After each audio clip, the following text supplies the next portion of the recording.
Today we're going to have a look at the 2012 Yamaha WR450f. Now what's changed for 2015? Yamaha tell me absolutely nothing, bold new graphics, that's it. Now in actual fact, nothing has changed on this bike since 2012 when they redesigned it. Now why would you? The thing's been fantastic for the last 3 years anyway. They started off with a bilateral aluminium frame designed from the YZ250F.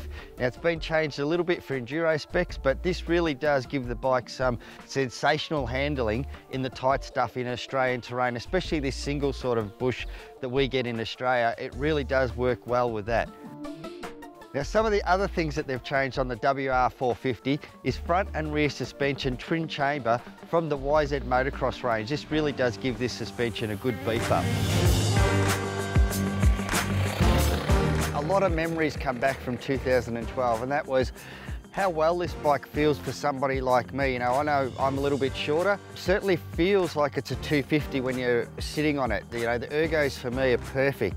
The engine is powerful enough if you really open it up, but it's real torquey down low, so it will get you out of spots.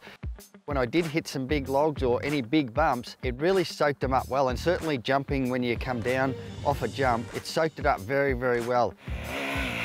The exhaust on this bike, it's got a great note to it, very good for riding in the bush. It's not too loud, but in saying that, it certainly is big enough for the bike to breathe.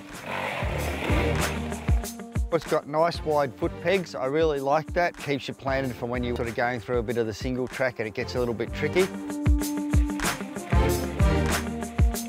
Now one of the things that Yamaha do have with this bike is called a power tuner. And what it does is it allows you to tune the bike to however you want it to be. If you want it to be top heavy and you want it to over rev, you can do that. If you want it to be really fast and really punchy, you can do that. Now I did use a power tuner in 2012 at the launch.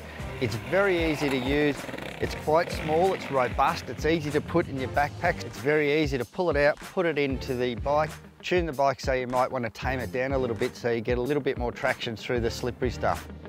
It's a great accessory that Yamaha have, and I think it's a great investment if you want to get your bike adjusted to your style of riding.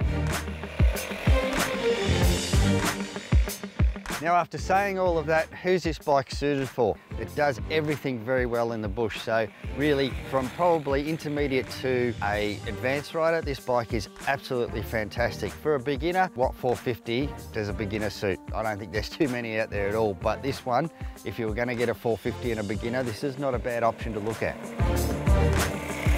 So there you go, the 2015 Yamaha WR450f.